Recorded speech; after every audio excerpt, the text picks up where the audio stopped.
Over to you.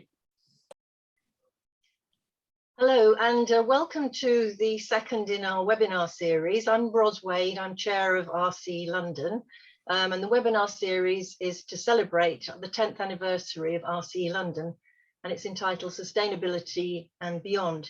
It actually should have been the third in our series, but we sadly had to postpone the second one, which was on ESD, past, present and future, with a number of speakers, including Professor Daniela Tilbury. But unfortunately, owing to illness, we had to postpone it. But we now have another date for that, which is February the 10th. And I think Neil has put a link in the chat if anyone wants to sign up to that one. So it's the 10th anniversary of RC London, which is hosted by London South Bank University. And we have very close links, obviously, with the university. Luckily, because we then get the wonderful Neil to help us with our technical and organisational needs for webinars.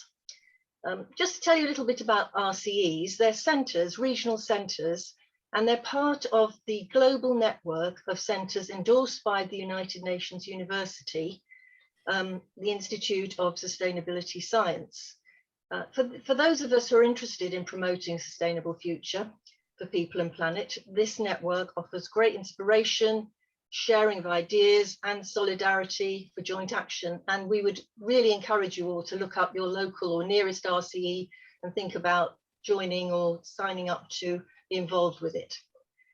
The webinar series comes in the context of COP26 and the worrying trend that we're going on as described by the International Governmental Panel on Climate Change. The climate emergency, we are now on a red code for humanity to keep within the 1.5 degrees of warming. And we all know that we can't solve the problems of today with the ideas that cause them. So how do we make changes? Well, we feel very strongly that the arts offer us new ways of seeing and feeling and give us inspiration and new avenues for reflection and action. And storytelling is part of all that agenda. Today, I'm really pleased and thrilled to introduce my colleague and friend, Sigfried Janzig, to introduce the theme of the webinars. This is largely his inspiration and his ideas that have developed this webinar. I'm indebted to him for this, and I've learned so much from him by being involved with this webinar. The programme includes a panel discussion, which will be followed by breakout groups and a plenary. And please use the chat, as Neil said, to put in your comments, ideas and questions. And now I'd like to introduce Sigfried to describe the overall theme of the webinar. Thank you, Sigfried. Over to you. Thank you, Ros. Thank you very much. Hi, I am Sigfried Janzig, and I am happy to be your guide today in this webinar together with Ros. I'm so happy, and I'm actually involved in the COMMEET Worldwide Fellowship. That's a non-for-profit organization that aims to assist people in their community empowerment. I'm focused myself on the country of Bangladesh, and actually I'm also a director of the Freedom and Peace Museum in the city of Gouda in the Netherlands.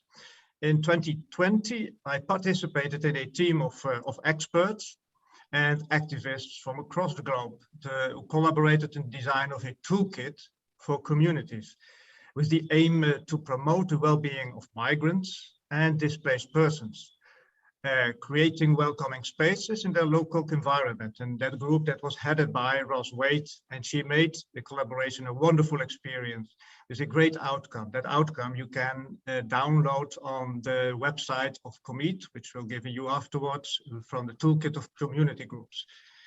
We as a team learned many lessons in that journey, and one of the lessons was that in order to address the urgent global challenges of today's world, we need to change the dominant political narratives.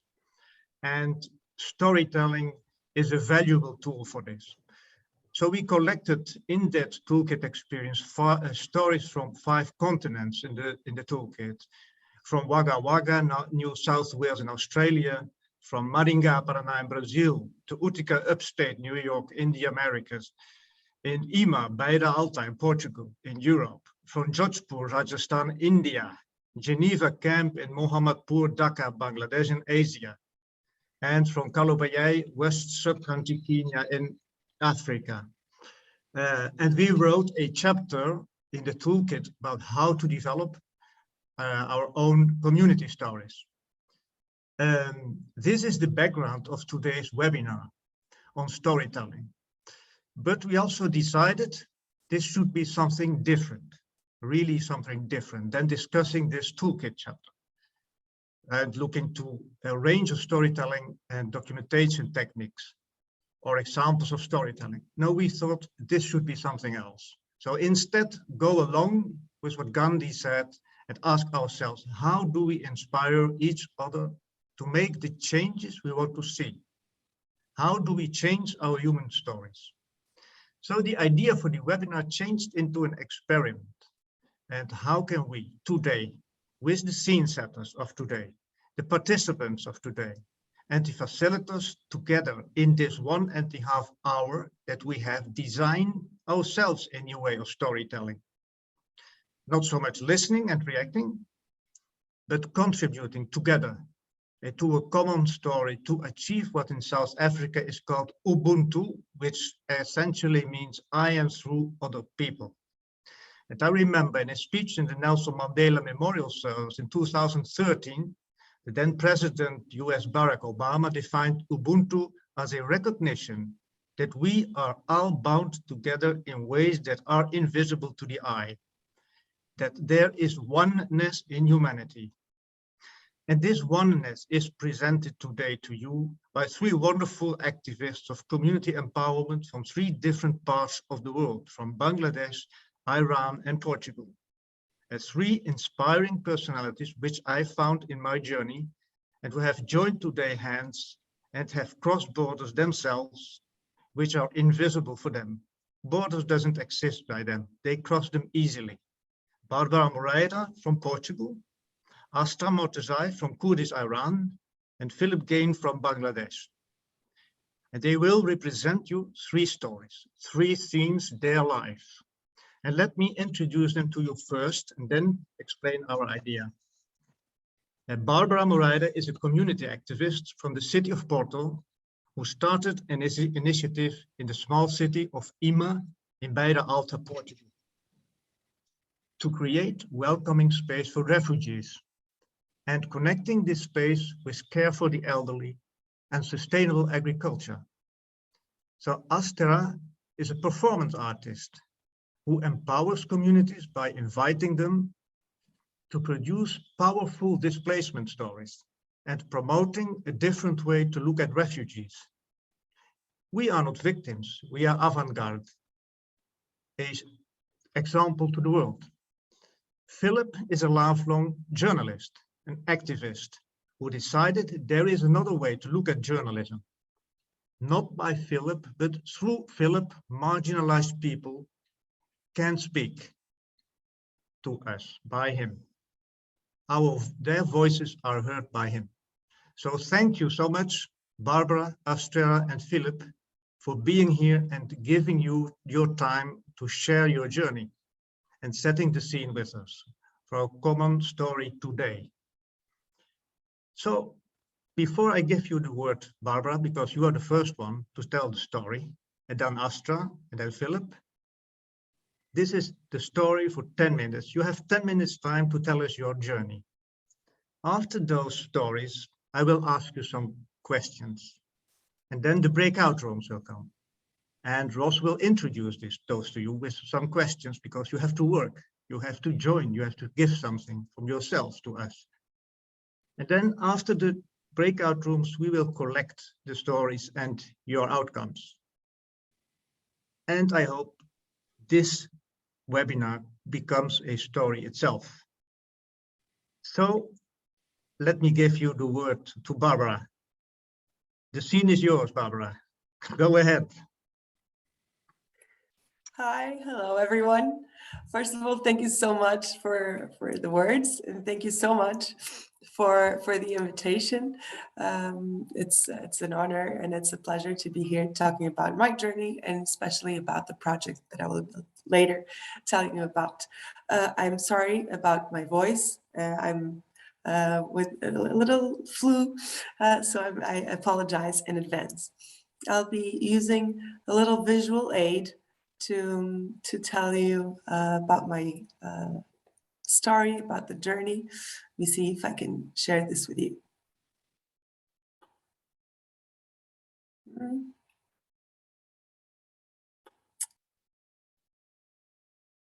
Why is this not working?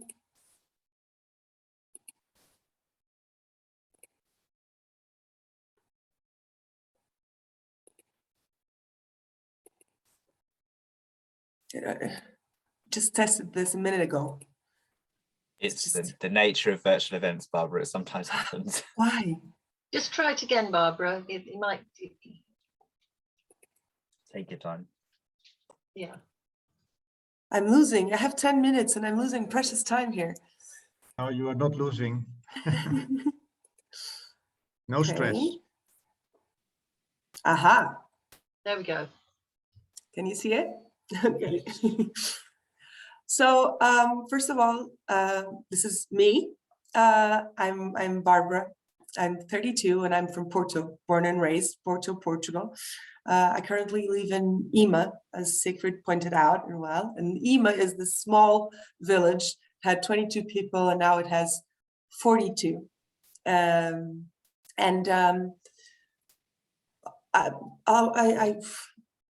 I'm a busy bee. I worked, and all my life I majored in marketing, worked in marketing all my life. I did what was expected of me by my parents, by my peers. I was a marketing manager in big companies, supermarket chains, and worked in these fashion sectors and whatnot. But I was also very involved in my community. And you know, volunteered in this and this and that, and did a lot of volunteer work and was engaged in the community as one is. And if you are involved in the community, you will, in the case of Portugal, you'll realize that we have particularities, and in the case of Portugal, we have a lot of unoccupied land. Okay, so basically this, I don't know if you see my where I'm moving my, I don't know what you call this, but basically the seaside is, well, Porto and Lisbon has a lot of people. The seaside has a lot of people, and the rural areas of Portugal not so much. So I was in one of my work trips. I was in my car and I had this idea. I saw these houses that we have in rural areas of Portugal. They are abandoned, beautiful houses. And again, land, abandoned, not being used. And the people that live in those communities are just very old. And I thought, well, I did volunteering work with the homeless. So I thought, why don't we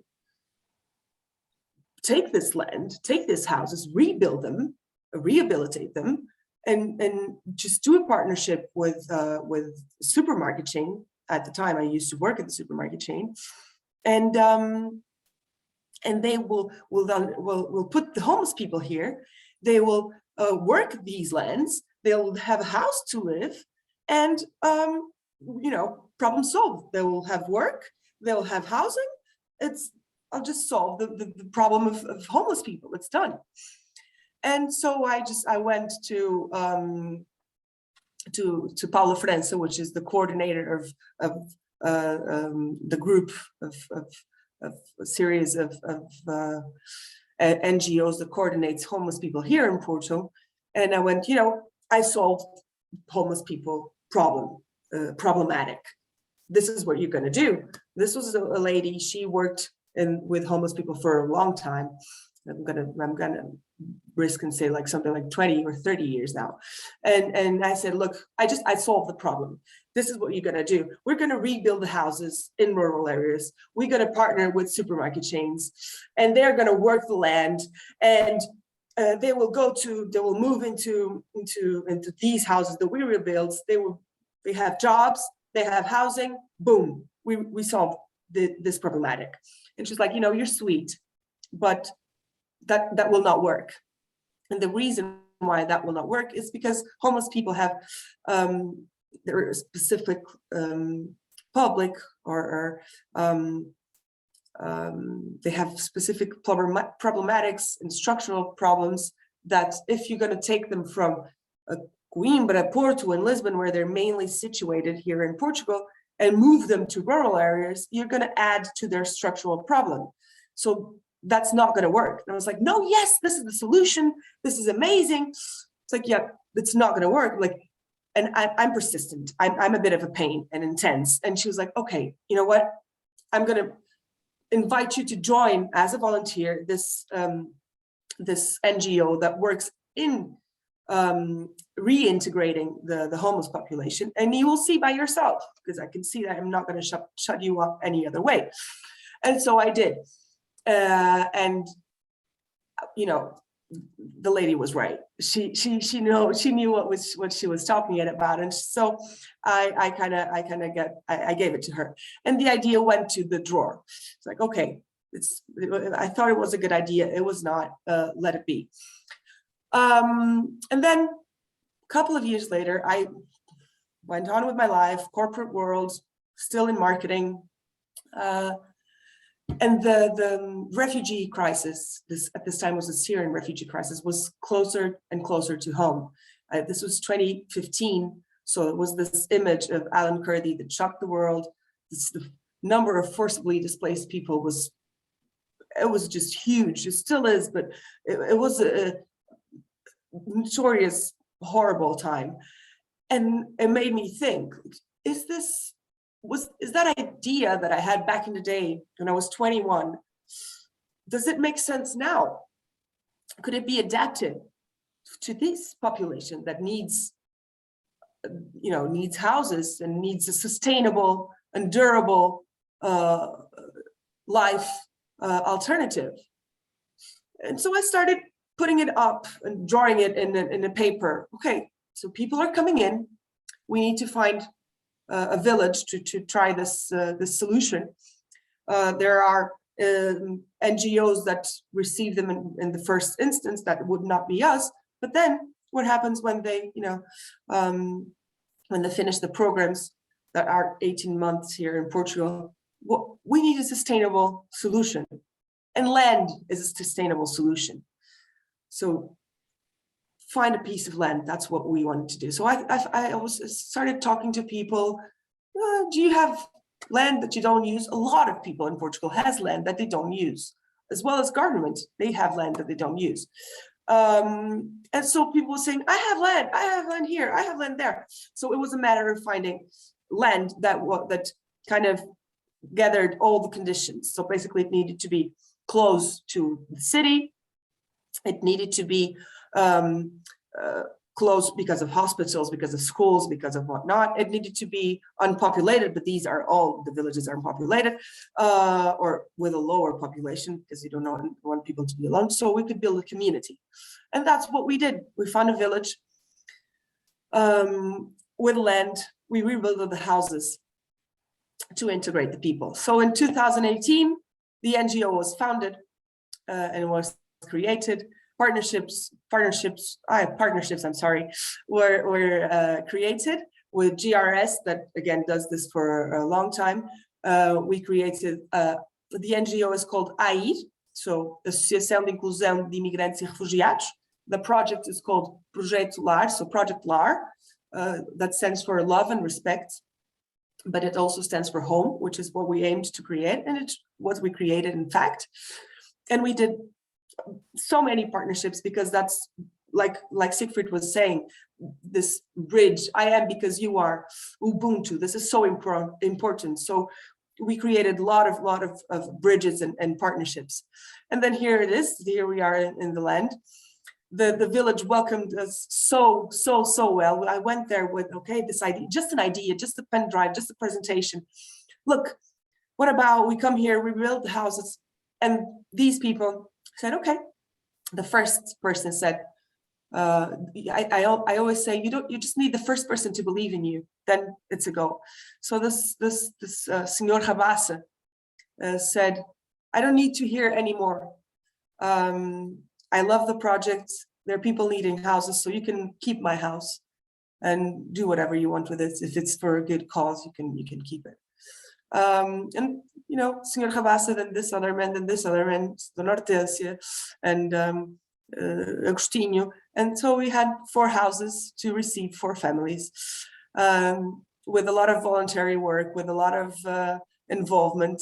We got the houses from this, which is not good, to this, which is pretty cool in my opinion.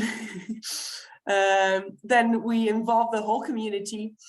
The village was, again, like it was the people that lived there were alone, and that's what we're trying to build communities of the future, because if the people there, we already welcomed 14 people that are living there, that are in schools, that have jobs, working in agriculture, working in transformation of products. We're creating a brand. So this is the team, the jobs that we created, except that girl that is me, that I'm not actually employed in the project.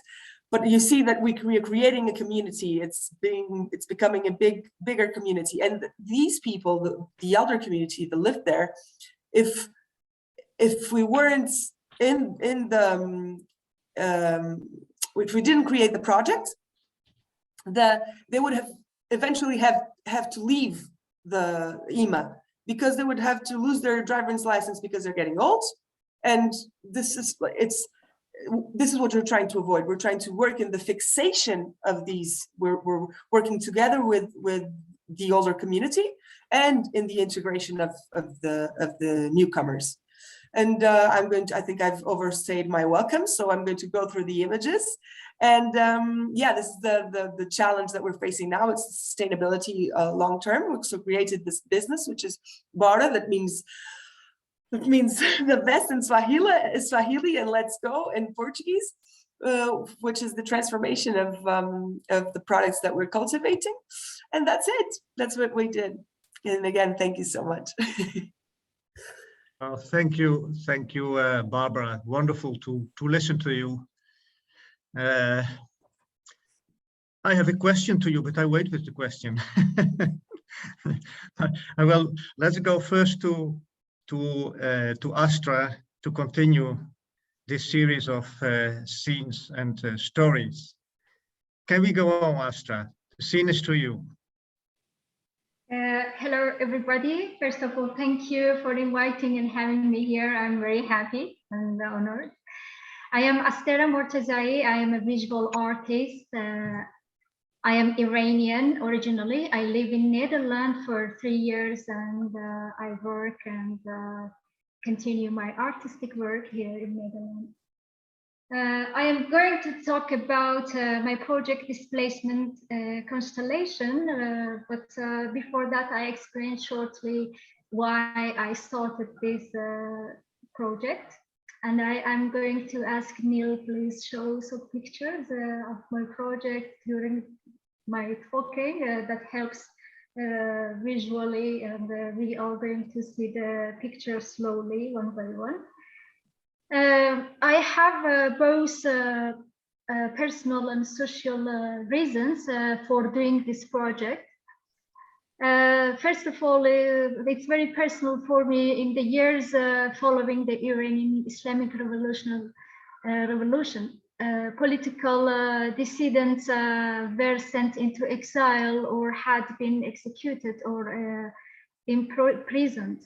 When my mother was pregnant with me, my parents were exiled from northwestern to southern Iran. This is how my life as a political nomad began.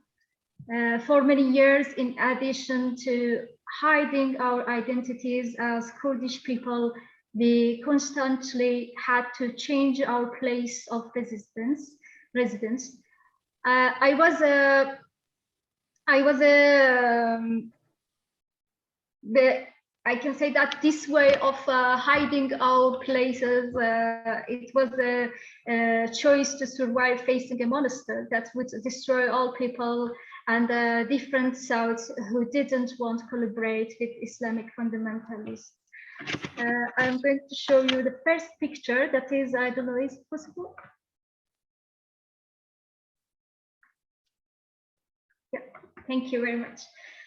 So through the pictures, you can see a little bit the movements and how I changed my life. My childhood years, the years of my childhood were spent in war. First, the civil wars in Kurdistan against the invasion of the Islamic Republic and the massacre of the Kurds. Then the 8-year Iran-Iraqi war, and it was terrible. All these years have meant constantly moving from a city to a town, from a town to a village, and from a neighborhood to another. Years later, yeah, you can see the other pictures that shows the circle of moving inside the city later after this picture. Yeah, this is about moving again. That is some from Tehran and Saki. This is the birthplace of me. That which year I moved and by a bus and what I had with myself to moving. Years later, when the situation stabilized a little and reforms in the structure of government took place, I was an adult. You see in the picture a circle. It is my birthplace that I has chosen the color myself. For me, the color of my birthplace is there.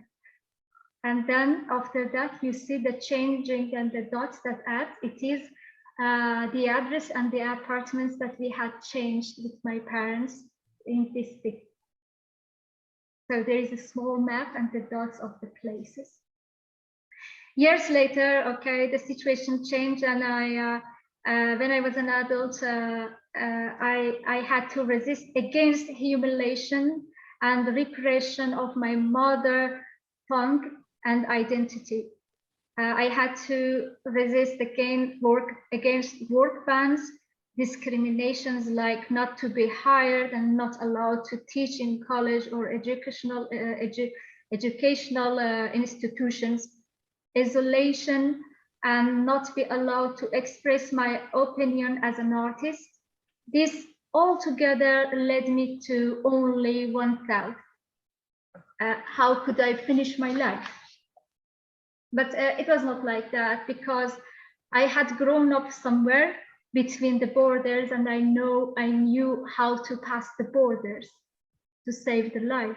I crossed a big political border and I came to a new geography, not to find a better country, but to find the life itself. That's why I immigrated to the Netherlands. And for the years, for the first time in my life, I felt my feet strong standing on the earth when I was in the refugee camp. I found myself alone, but surrounded with a lot of people with extremely different cultures, without any money in my pockets or any insurance assurance that I would be allowed to stay or not. So all this together changed all my ontology. That's why, without faking it, I can tell and I can say to anybody, to get to know each other and to get to know yourself, be sure to cross the borders. What is important to tell, that is to say always, I am not a victim.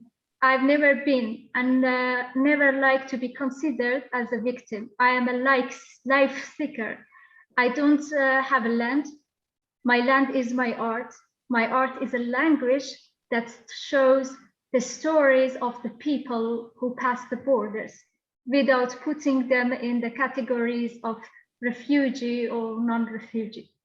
The displacement constellation project is my reaction to the negative sense of migration that I hear from some people here and there.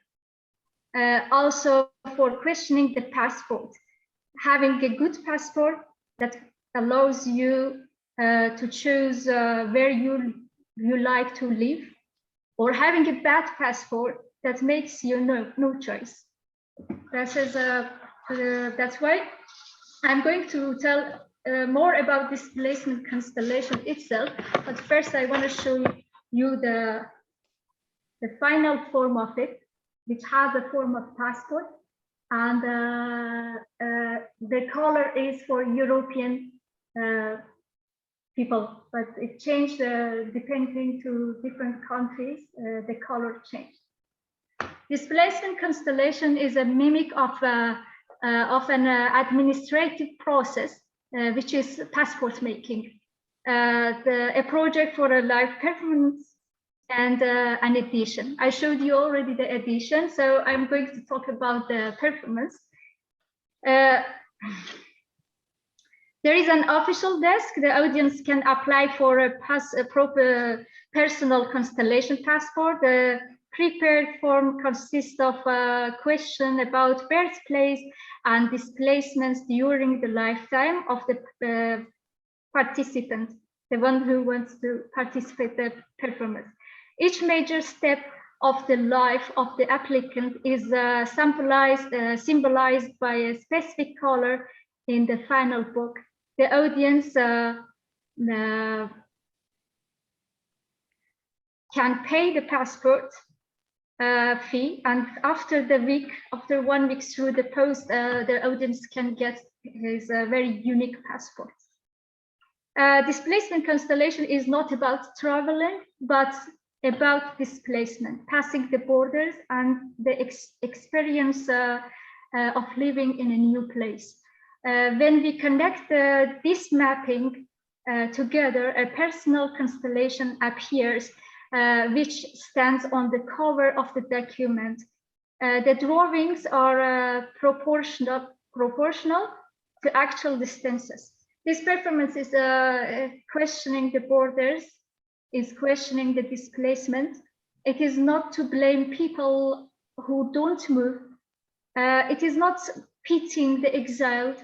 It is about to show the diversity of life experiences through the prism of geography and movement. Even the smallest movement creates a pattern. So that is my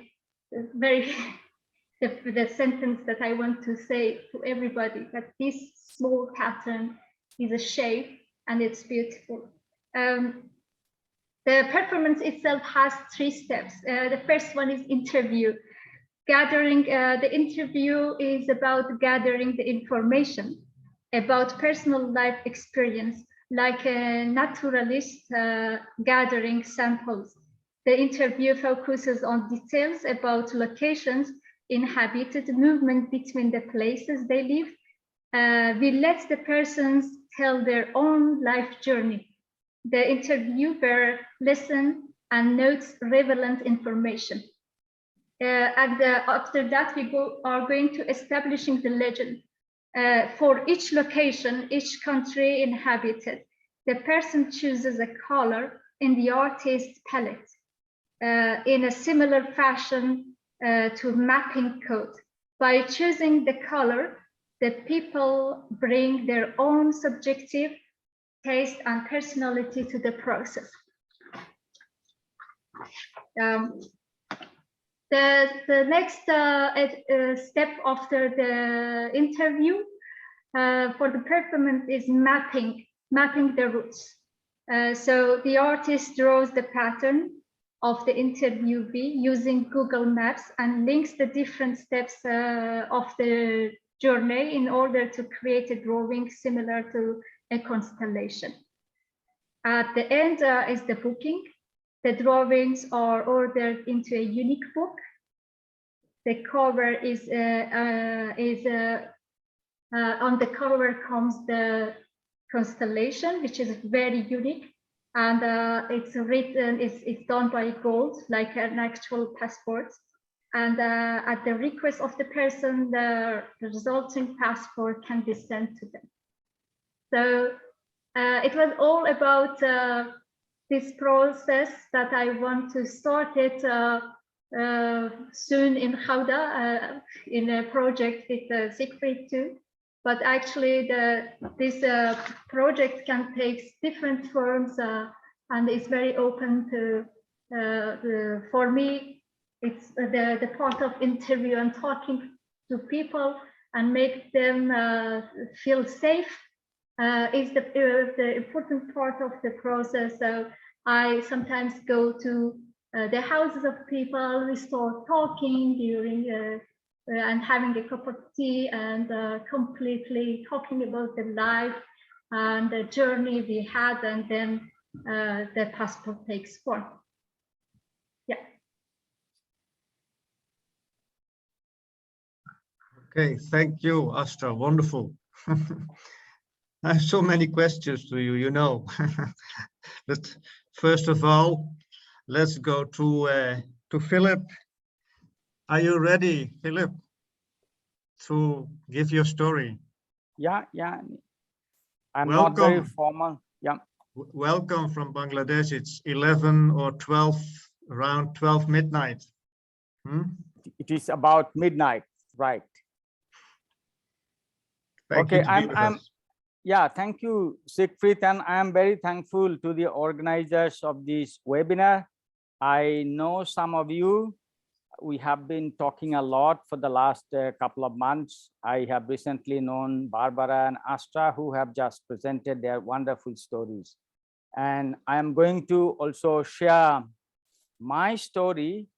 I am generally reluctant to be the story because I am interested in telling the stories of others.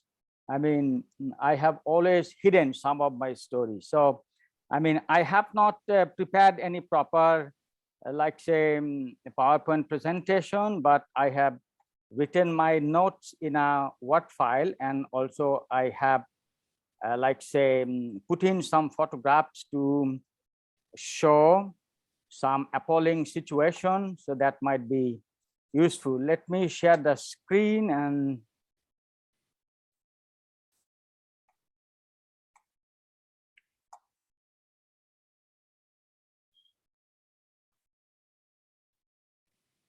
all right. Am I sharing the screen? This is a Word document. It's not, I mean, proper PowerPoint. Can you see it, Sigfried? I can see it, Philip. Very well. Okay, good. Okay, good. So as I said that, I mean, let me talk about my childhood. I had a very unique childhood.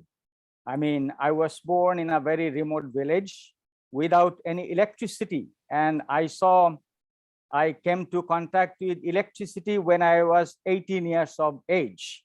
I mean, this is very stunning that I grew up in a village, and I actually worked the land with my father, and then I loved fishing and working as in our field rather than going to school. So I was pretty late in going to school, and frankly speaking, my father could only sign his name, and my mother was completely illiterate, and my father really wanted that I become his helping hand. I replaced him as a farmer, but my mother actually wanted me to see educated. So it was like say kind of struggle for me at childhood and adolescence. It was only at the age of 18 that I went to a city to study in a high school, and I was late in completing my matriculation. General age is 16, but I finished it at the age of 20.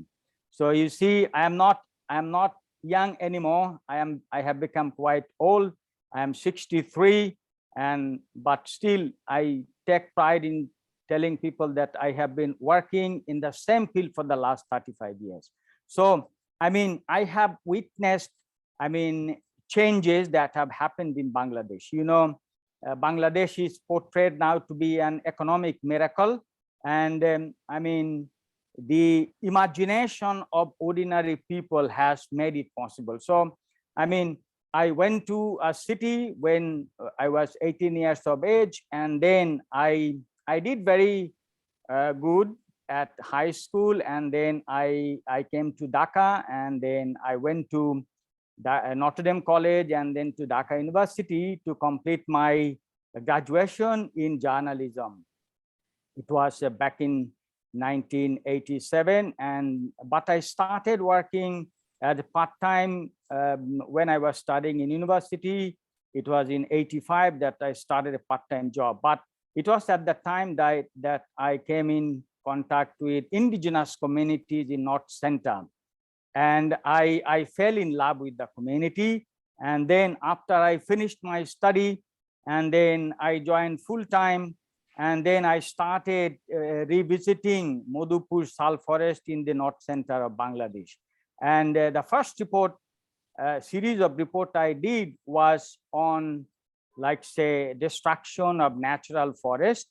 I mean, to be replaced by rubber plantation, and the money was coming from Asian Development Bank. So it was both human rights and environment.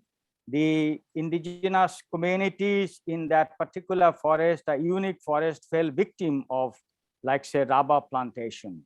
And you know, if you want to do rubber plantation in Asian countries, in African countries, you have to clear the natural forest.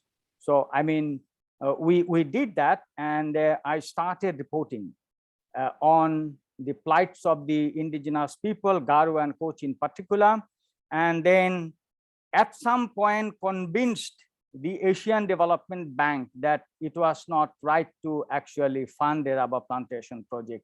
And then it was in 91, I think, Asian Development Bank stopped funding a rubber plantation project. And then, like say, it was so important for the indigenous community. So, I mean, that way, I got, like say, involved with communities and also with environmental issues. An American professor came to Asia to write a book on environmentalism Asia, and he devoted 2 pages on my work back in 89, 90. And I think it was at his recommendation that I was first invited to visit, to participate in an international workshop in New York. It was 91, and it was really very stunning for me.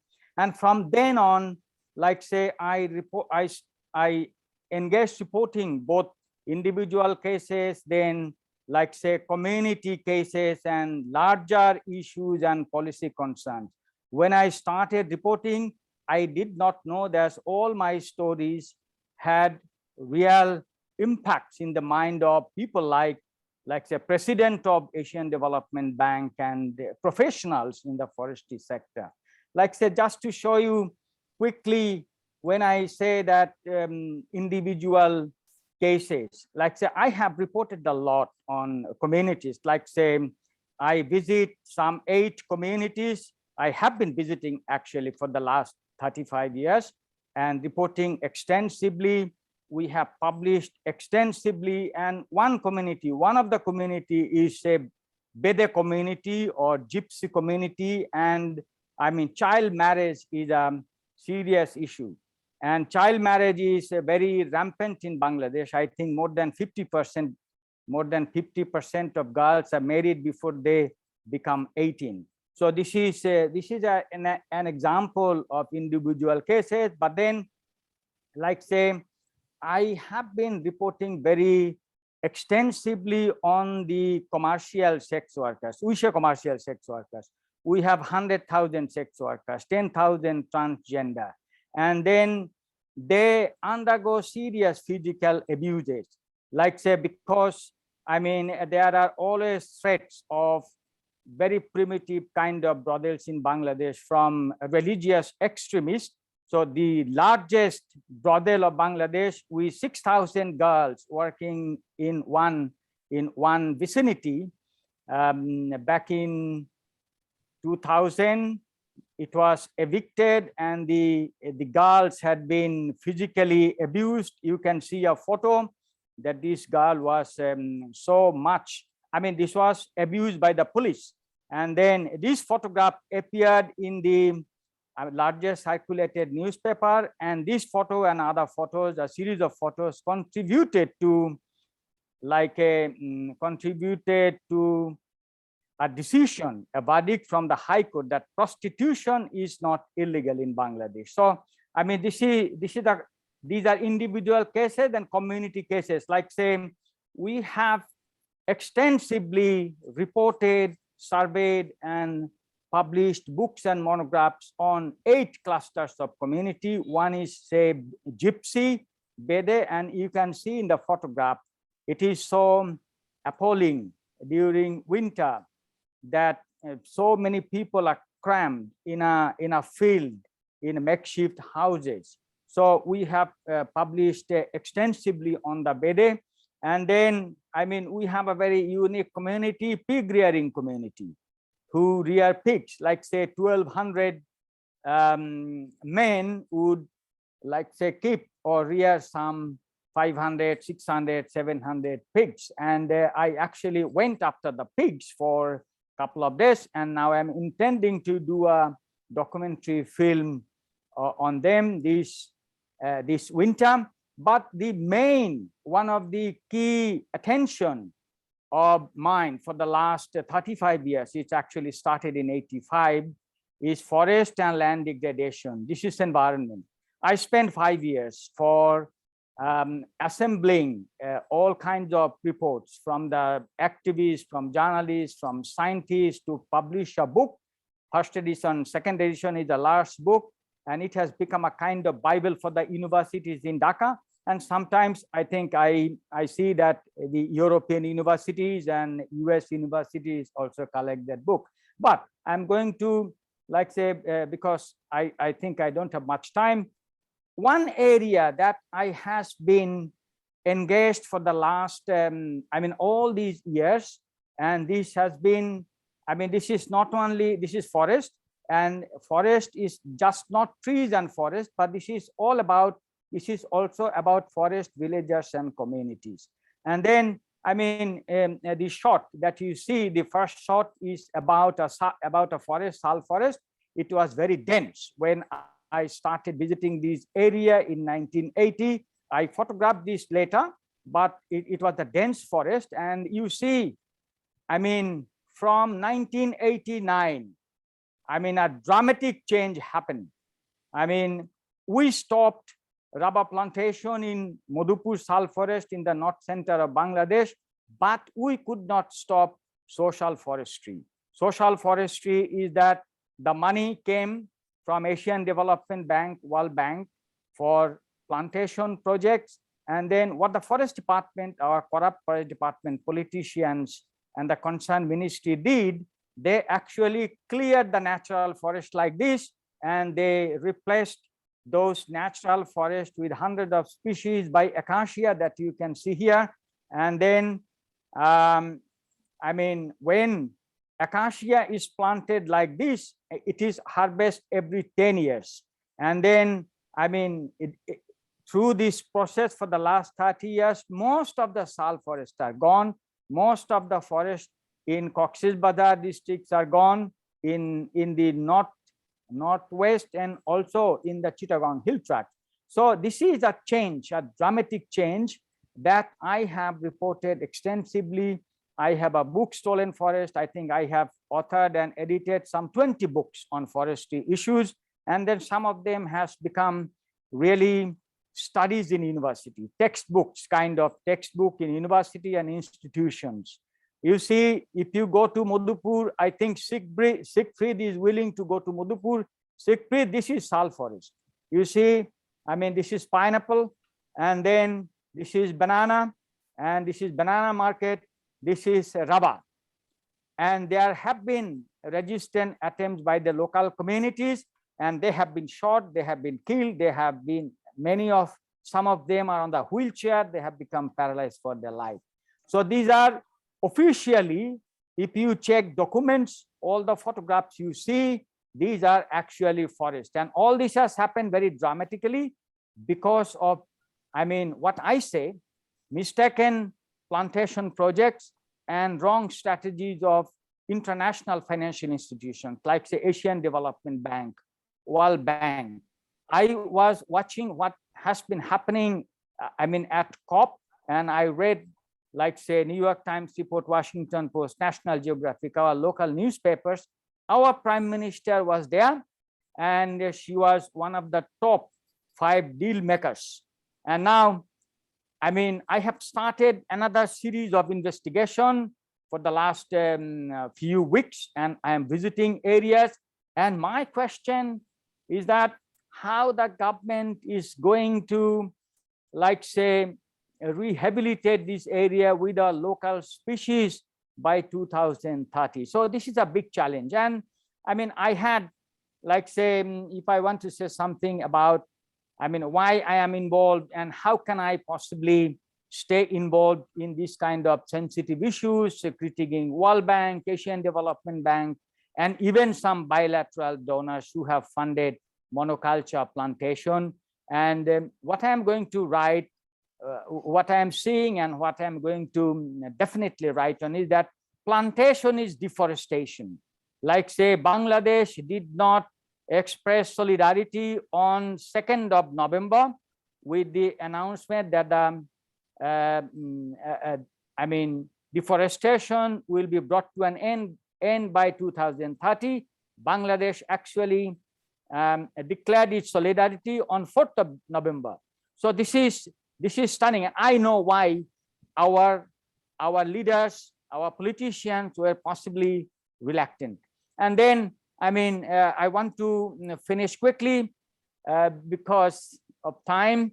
Like say, I worked in a US newspaper briefly. I spent time at Yale University, all because of my reports, the books that I have authored or edited, and the critiques that I have done of investment strategies of World Bank and Asian Development Bank, 2 major financial institutions from which we have taken, of all our loans that we have accessed from outside, 85% come from these 2 banks, and those are all so-called, like say, soft loans coming from International Development Association of World Bank and ADF of Asian Development Bank.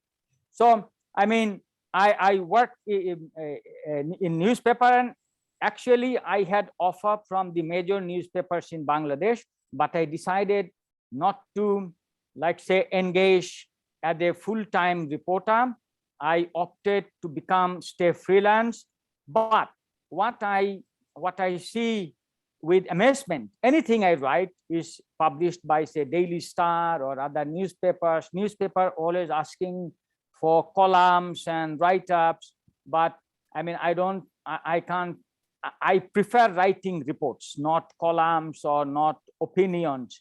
So, and sometimes my write-ups are published as, like say, editorial in the Daily Star, that is the best known English newspaper, and then in other papers, but those are actually reports. So, this is a brief, but I say that I have probably, a couple of hats. I teach in university part-time for the last 16 years, and I am taking my students to the field to give them hands-on training so that they actually learn how to begin a story with an anecdote. So, like say, you tell the stories of others. I have always deliberately, like say, hidden some of my stories, personal stories, because I don't want to be story. I want to tell the stories of others, engaging my students. And I also do photography. Like say, the photographs you saw, I have 400,000 photographs on Madhupur. With my photographs and documentary films, we have strongly presented the cases, and we have influenced Asian Development Bank, World Bank, not to fund prawn aquaculture. Asian Development Bank has completely withdrawn from the forestry sector. No investment from Asian Development Bank, even after COP26. So COP26 is like saying, I could do. or shall I stop now? Anyway, so this is in short my story, and like saying the output, I have already talked about output. Challenges, it is not easy for someone like me to stay clung to the choices that I have made all my life. So I'm going to stop here. Thank you very much for listening. Thank you, Philip.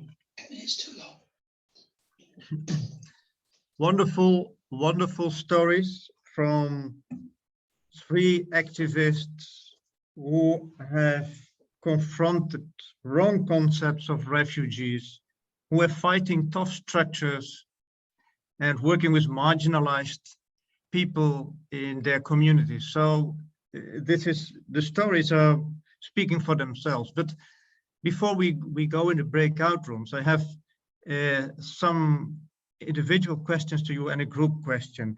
I wanted to know from Barbara, you have waited 10 years to be able to start your project. You have fought against tough structures in Portugal. I know Portugal a little bit, sometimes in conservative areas, but you fought it 10 years. How did you bridge those 10 years to get from 21 to 32? Finally, you could make your project. Indeed, you were sometimes must have feel desperate to start. Tell me, how did you bridge those 10 years? Not really. I didn't really want to start the project. Actually, it would be much better if there was no need for a project. So at the time, like when I was 21, I thought of the project for the homeless population, like I said, and I wasn't saddened or frustrated by the fact that it didn't. I understood that it didn't work for that specific population. I was frustrated by the fact that the houses were still abandoned and they could be used for something else, and it was a waste. I was frustrated for the fact that our population was growing old, or it's one of the eldest population in Europe, and again, there was nothing being done about it, but it was a solution that was thought for a specific problem, which was the homeless population. And given that it wasn't adequate for that population, I didn't feel frustrated, or I didn't feel like that I had to fight to make it go. I fought at that specific time with Paula Francis, so the responsible of Nepisa, and then she directed me for that project where I learned a lot about reintegration of homeless people, and that was it. And then I realized that there was another population that could benefit from this idea and this project. And I just put things in motion, and I started talking to people and understanding, okay, this could actually work for a different population, for asylum seekers, for migrants, because Europe, Portugal, Spain, Italy, France, but I can speak with certainty about Portugal. It's a reality that I'm very much familiarized with. We need migrants to come in order for rural areas to thrive, or otherwise we'll just disappear. Well, that brings me, because you are telling they are the avant-garde, they are the solution to the problem, and that brings me to the vision of Astra also, because Astra has real other concepts on refugees. Refugees are not victims. This is touching you, I think, Astra. What Barbara is saying about being an example, not a victim, isn't it? Yes, as I mentioned it, because it's really important, because when I came to the Netherlands, this is what I see from the different people. I don't know, they like to have this look of charity of the refugees, and this is not good, because it closes them, and then after a while themselves They think too that yes, they are victims, so they have to act like a victim. So that brings a lot of problem. That yeah, I am completely against it. Yeah. Mm-hmm. Well, I'm trying to when you are listening to these two stories, Philip, from your perspective, because you are a voice of the marginalized people, you don't want to talk about yourself. That's so great that you're talking always about others. But what does it bring to you, these two stories of Barbara and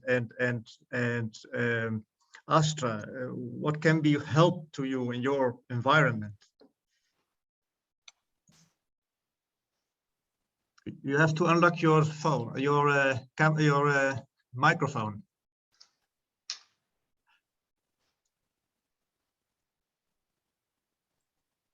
Yes, there you are. Okay. I mean, this is a really very difficult question, because I really don't have personal experience of situation. I have always difficult questions, Philip. I never had an experience in Portugal and like say in Iran, but as I am listening to them, very interesting, because like say Barbara is always saying that he has said time and again that in Portugal you welcome people, your land is vacant, your houses are abandoned. Now, can you imagine Bangladesh, situation of Bangladesh? What lesson we learn from Barbara and like say Astra? I mean, so many people. Can you imagine a country of like I think 57,000 square mile, and the population is 100, and by now it is 170 million. I mean, think about population in Dhaka. We are in Dhaka, we are about 24 million people. And then in entire Australia, the population is 24 million. In Sri Lanka, it is 20 million. So, I mean, we are so lucky in a country like Bangladesh. When we hear the story of Iran, when we hear the story of Afghanistan, and then Belgium, like say in Bangladesh, I can tell you that people are, I mean, well fed nowadays. We grow vegetables, we grow meat, fish. You know, in 1971, when Bangladesh became independent, the life expectancy was only 47, less than 47. And now it is 72. And it is like say 3-4 years more than India and Pakistan. So, I mean, we are so lucky. And then I won't like say encourage people to go to become refugees, but we are having a very, I mean, stunning experience with Rohingya refugees. And I know that Sigfried is going to come to look into the Rohingya issues. I am keeping an eye on the Rohingyas. And the challenge is, I mean, there is no abandoned homes in Bangladesh where we can put the Rohingyas. They are not 4 families, 20 families. They are 1 million people. And then we had to clear mountains, like say 6,000 acres of land, and the wildlife, natural forest have all been cleared. So you see, it is a luxury for Barbara and Astra, like say hosting some refugees, but I mean, this is like a dream for us. We cannot host our refugees like this, and it's not just, I mean, few hundred, few thousand. It is more than 1 million. So I mean, but the way Astra is telling the stories, the way like say Barbara is trying to like say welcome people from outside, has a meaning for us. I mean, you know, you see a lot of gunfight, lot of killing in the refugee camps. And then how we can educate the Rohingyas. Rohingyas are not allowed to attend school and learn lessons in Bangla, because the fear is if they learn Bangla, then they will slip out of the camps, because nobody can say, okay, you are not Bengali, you are a Rohingya. So I mean, we are in such a challenge, but I mean, we have so much to do with these people. I mean, we have so much to do with people, like say displacement is a phenomenon. Like 6 million people live in the river islands. Can you imagine? We have such huge river, so wide. And then like say 6 million people, 10 million people. And then I deal with 6 million people who are like say, who are marginalized. So art and culture and then education are so important. So Barbara and Astra, I would like to learn more that how they deal with this tiny population. But I mean, the difference in our country is because our land is very fertile, we grow a lot of crops, and then we grow so much of rice, fish, potato, and other, I mean, agricultural produces that people don't starve. And then also, of course, we have international, like say attention, international aid agencies, but the food is collected mostly from the local markets to feed the Rohingya. So I mean, I would like to continue to learn from Barbara and Astra, and then like say art and culture is so important in lives, which Astra is trying to say that we are not victims, we are human beings. I mean, in this part of the world, like say this Arakan region, like say so many stories, we have so much to do, and Barbara and Astra give me some clear pointer, clear lessons. Oh, that's great to hear, Philip. And I am astonished about this connection between three parts of the world, which is a kind of commitment you are doing between the three of us, the three of you. That's so great. I just want to mention something. For me, Yeah. it's passing the borders. It doesn't mean that passing a border from one country to another country, because borders exist inside the country. So what I want to mention that, and people should learn that passing borders can be from one village to another village, and we can teach people through that, and how we should have the freedom of passing the borders. And what is the borders exactly? This is it. So by questioning this, questioning the borders, we can teach people that it is our right to migrate, because human beings, they are migrant animals. This is what all I wanted to say through a very, very short story. Okay, well, I am a little bit harsh because of the time. I'm looking at Ross Wade. We are maybe going to the breakout rooms because of the time. And maybe you can take a little bit over to give the introduction on that, but I'm really happy how this is going. Thank you, Ross. You have to unlock your microphone.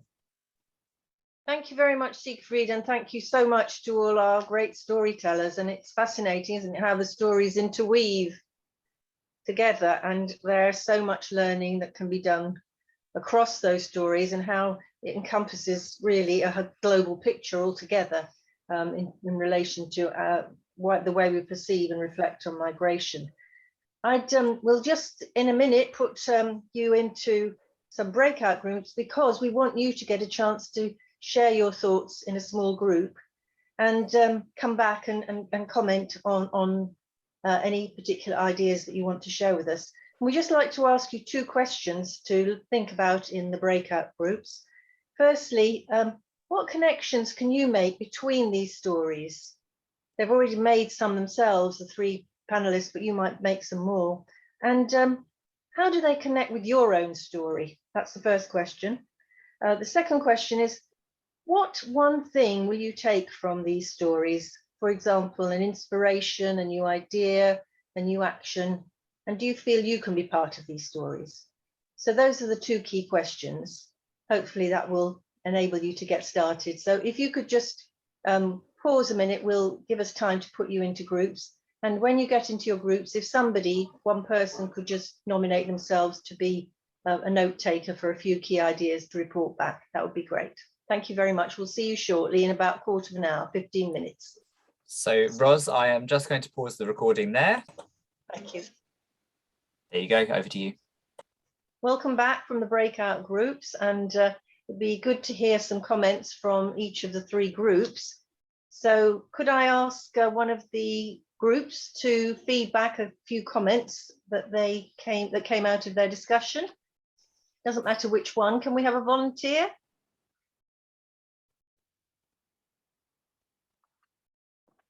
We've got Martin has volunteered and Stephen has volunteered. Oh, thank you, Martin. Go ahead, you need to unmute. Okay, can everybody hear me now? Yes, thank you. All right, so the first question, what connections between the stories and with their own work? What we found was that all the three stories presented a very, very strong worldview. Barbara, Sarah and Philip are global citizens in our view, and they show lots of courage in what they're doing. So we are very grateful for that, and we see that it works.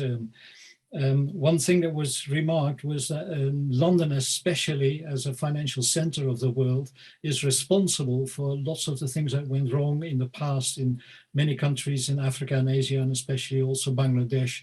And London should take this responsibility and welcome people that want to move to London. These big cities are always attractive, obviously. So there's a responsibility, but we were not very optimistic about this kind of thing happening. The stories show a new kind of humanity, and that made us hopeful in the sense of that people feel connected and feel that they are all part of the world, and everybody is a citizen of the world and should be able to and should be willing to help each other from wherever they are from. The stories also represent a resistance mechanism of people, and we were very grateful for that too. So that sort of sums up the answers to the first question. The second question is, what do you take from these stories? First of all, companies like Shell are hugely responsible and should be exposed through stories. This is something that we feel is really necessary. We should show by stories what companies, what countries are guilty of many of the horrible situations elsewhere in the world. But we also found that community works, the sense of togetherness, and don't start working on things alone, but do it together with other people should really work. And we were also very much impressed by the story of Astara, who said that refugees are not victims. It is necessary to break down the boxes and to embrace people and take them out of their boxes and not put them into boxes. So that is what we found as an answer to the second question. Thank you. Thank you very much, Martin. There's a lot there. Thank you very much indeed. That's very, very rich discussion by the sounds of it. Next group, can we have a volunteer to report back? Hi, I'm Stephen. I was in a very small group. Thank you, Steve. With a couple of guys who shared one wanted to listen, so I won't take up much time. It seems to me that what is powerful from what we've heard is the deep personal commitment, immersion, utter self-identifying of our speakers this evening with the stories, experiences of those around them, they started to reflect on the cost and pain and consequences of that commitment. And the storytelling process, I think, enables us to continue in that commitment without breaking, without our collapsing. And it's with artistry. One of my conversation partners works with graphics and graphical communication. We see the way in which artistry gives a means of giving a positive route and take on what is difficult and impossible, even if it's just institutionalized and bureaucratic and limited within legal things. The creative and the personally committed ingredients are the step forward, and those are the things that the arts can contribute. Thank you. Thank you, Stephen. That's a really insightful comment there, actually, to see how the arts can actually help us see sort of round corners and shortcut sort of institutional blocks and be creative and innovative despite what's sort of boxing us in around us. Thank you for that. That's great. And finally, the third group.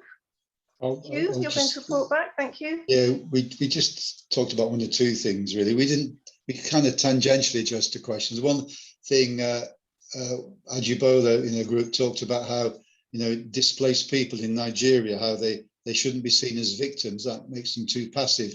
You need to look at it in terms of how all people can contribute, as part of a social contract to make things work better. So displaced people shouldn't be seen as victims, but beyond that. We also talked about, how there are borders within countries and conflicts over, grazing rights and where people live. So the conflicts aren't just between borders, but within countries there are borders. And we also talked about, about storytelling and how, how history has been accepted as fact, and often that needs to be challenged. And perhaps how social media distorts people's stories, and there's too much kind of conflict instead of discussing stories in a more holistic, cooperative way. Those kind of things.